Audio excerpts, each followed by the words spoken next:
Capítulo 55. No leito. Naquele dia, Taua permanecia acamada, fora levada com cuidado para seus aposentos logo após a queda, e agora estava sob os cuidados atentos de Seren e Ezra. Do lado de fora da casa, reuniram-se Cesto, Énora, Clórias, Ioruete, Brida, Fia Doa, Nefrete, Bartarrotepi e Zola. O silêncio entre eles era quase absoluto, quebrado apenas pelo farfalhar do vento entre as folhas, e o rangido ocasional de uma cadeira, que se movia sem ser tocada. Foi então que Kazuya e Taka chegaram, trazendo poeira nos calcanhares e olhares inquisitivos. Ezra os avistou e se aproximou. Zola, Taka, será que podem subir e ajudar Seren? A voz era baixa, mas firme. Ambas assentiram de imediato. Sim, é claro. Énora deu um passo à frente, o rosto trêmulo. Eu posso ir também. Ezra a conteve com uma mão no ombro, gentil, porém irredutível.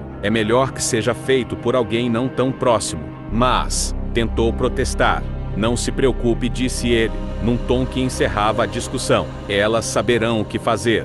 Virou-se para as duas mulheres, os olhos fundos, mas confiantes. Vão! Zola e Taka subiram em silêncio. O som de seus passos suaves foi engolido pela madeira da escada. Mas o que está acontecendo, afinal? Perguntou Ioruete, com a voz quase falhando. Ezra hesitou. Fitou o chão por um instante, como se buscasse as palavras. Há coisas que só podem ser tratadas por mulheres, e de preferência, mulheres que não sejam da família. Cesto cruzou os braços, a expressão grave. Sim, Ezra, isso entendemos, mas como ela está? O que está acontecendo com ela? Ezra soltou um suspiro profundo, olhando para além dos rostos à sua frente. Faua não bateu a cabeça, não quebrou nenhum osso. Não consigo explicar, mas ela caiu com força o tórax e o ventre. Bateram contra o chão como se o próprio ar tivesse sido arrancado dela. Se há ferimentos internos, não podemos saber ainda. Só nos resta esperar. Um silêncio pesado recaiu sobre o grupo. Ioruete então deu um passo, a voz embargada. E por que você? Por que você não está lá em cima? Por que não está cuidando dela? Ezra demorou a responder. Quando o fez, sua voz veio densa, quase um sussurro, porque havia sangue entre as pernas dela. Um sangramento que não é comum, talvez. Talvez a queda tenha trazido complicações para a gravidez. Ioruete levou a mão à garganta, como se tivesse sido sufocado por dentro. Respirou fundo, os olhos marejados. Ninguém disse nada. O tempo, ali, parecia hesitar entre um instante e o próximo. Alguns instantes depois, Zola desceu as escadas com uma coberta nos braços ensanguentada. Silenciosa, trêmula, ela não disse nada, mas seus olhos diziam tudo. Ezra a encarou, a voz presa entre o peito e a garganta. O bebê? Zola apenas assentiu, num gesto mínimo. O golpe atingiu a todos como uma lâmina fria.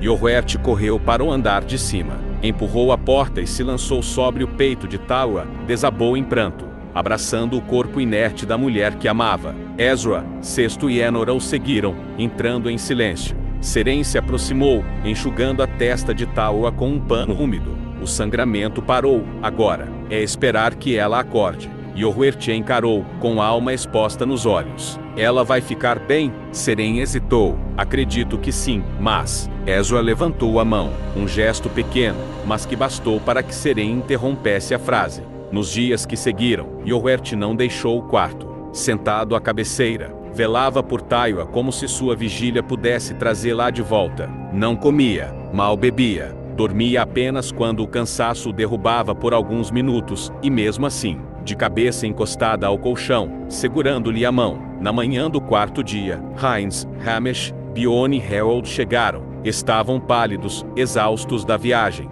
Cesto os recebeu com um aceno firme e os convidou a entrar. Sabemos o que houve, disse Heinz, sem rodeios. Como ela está? Ainda desacordada, respondeu Cesto. Ioruete está com ela desde o acidente. Triste, murmurou Hamish. A notícia chegou até nós ontem, pouco antes de zarparmos. Lamentamos muito, disse Bione. Eles mereciam aquele bebê. É lamentável, concordou Harold. Mas teremos que partir ainda hoje. Sei que talvez não possamos vê-la a todos, mas se ao menos Heinz puder.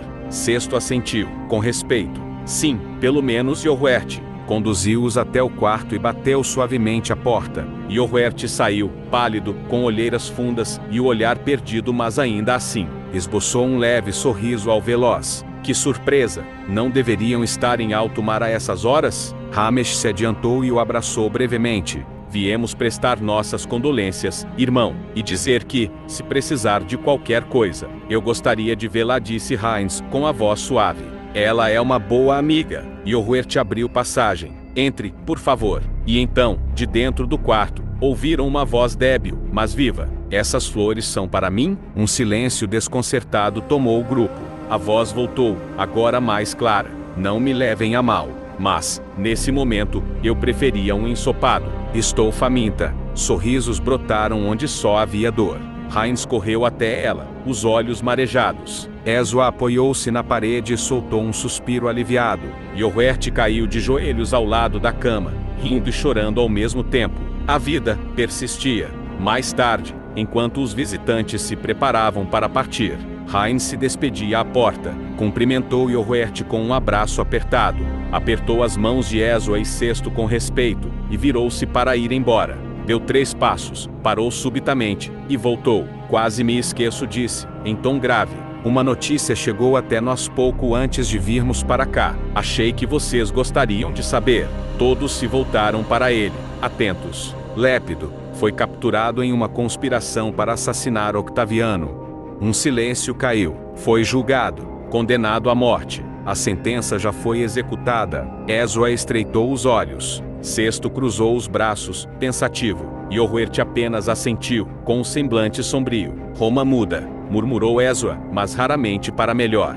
Ainda assim, menos um carrasco no mundo, disse Cesto, sem disfarçar o alívio. Heinz fez um gesto de cabeça e enfim se foi, deixando atrás de si não apenas a sombra de uma notícia, mas o presságio de uma nova tempestade no horizonte. Já se passaram 13 anos desde que soubemos da morte de Lépido. O poder romano por estas terras cresce a cada dia. Alguns povos da Germânia foram trazidos para cá, forçados a trabalhar na construção de estradas, pontes, portos e monumentos. Com isso, claro, os impostos aumentaram de forma brutal. Houve levantes, é claro que houve, mas logo foram esmagados com ferro e fogo. Depois disso, passaram a caçar druidas e celtas como se fossem pragas. Nós, por aqui, pagamos nossos tributos com sangue, suor e lágrimas. E assim, nos deixam em paz. Uma boa notícia é que, com toda essa movimentação, Heinz prosperou nos negócios. Conheceu um homem na parte mais gelada do norte que constrói